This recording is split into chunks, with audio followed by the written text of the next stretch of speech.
നമസ്കാരം. CPMന്റെ ബോംബ് നേതാക്കളെ സംരക്ഷിക്കാൻ പോലീസിന്റെ ശ്രമം.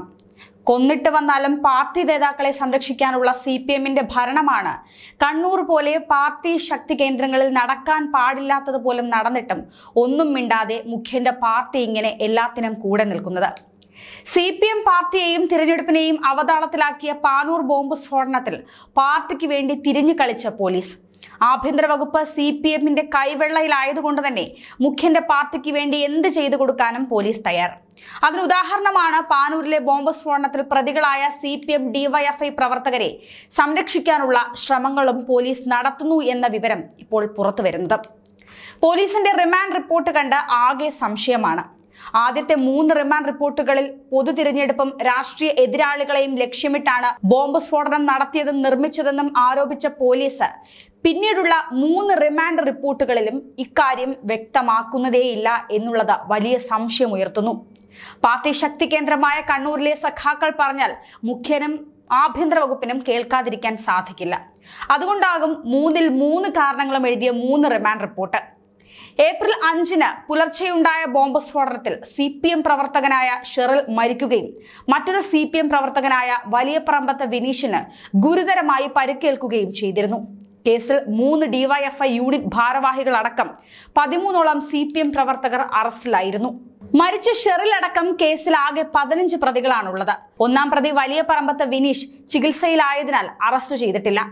രാഷ്ട്രീയ എതിരാളികളോടുള്ള പകയും തിരഞ്ഞെടുപ്പ് നടക്കുന്നതിന്റെ ഭാഗമായും ഉപയോഗിക്കാൻ വേണ്ടി പാർട്ടി ഗുണ്ടകൾ ഉണ്ടാക്കിയതാണ് ബോംബ് എന്ന് എല്ലാവരും അറിഞ്ഞതായിട്ട് കൂടി പോലീസ് ഇടപെട്ട് തിരിമറി നടത്താനുള്ള നീക്കങ്ങളാണ് അണിയറയിൽ നടക്കുന്നത്.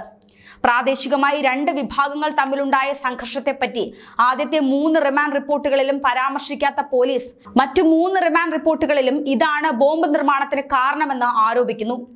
അന്വേഷണ ഉദ്യോഗസ്ഥനായ Panoor inspector Prem Sadan Thalassery additional chief judicial magistrate കോടതിയിലാണ് ഈ റിപ്പോർട്ടുകൾ സമർപ്പിച്ചിരിക്കുന്നത്. ഏപ്രിൽ 6-ന് സമർപ്പിച്ച കേസിലെ ആദ്യ റിമാൻഡ് റിപ്പോർട്ടിൽ രാഷ്ട്രീയ എതിരാളികൾക്കെതിരെ പ്രയോഗിക്കുന്നതിനും ആസന്നമായ പൊതു തിരഞ്ഞെടുപ്പിൽ ജനങ്ങളുടെ സ്വൈര ജീവിതത്തിന് ഭംഗം വരുത്തണമെന്ന ഉദ്ദേശത്തിലുമാണ് CPM പ്രതികൾ ബോംബ് നിർമ്മിച്ചതെന്ന് പറയുന്നു. പ്രതികൾക്ക് ജാമ്യം അനുവദിക്കുന്നത് പ്രദേശവാസികളുടെയും എതിർ രാഷ്ട്രീയ പ്രവർത്തകരുടെയും സ്വൈര ജീവിതത്തിന് തടസ്സം വരുത്താൻ ഇടയുണ്ടെന്നും റിപ്പോർട്ടിലുണ്ടായിരുന്നു.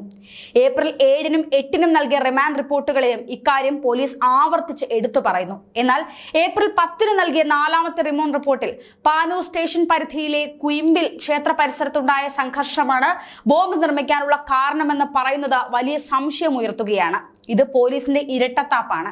രാഷ്ട്രീയ എതിർപ്പും തിരഞ്ഞെടുപ്പ് സാഹചര്യവുമാണ് ബോംബ് നിർമ്മാണത്തിന് കാരണമെന്ന് ഈ റിപ്പോർട്ടിൽ കാണിച്ചിട്ടില്ല.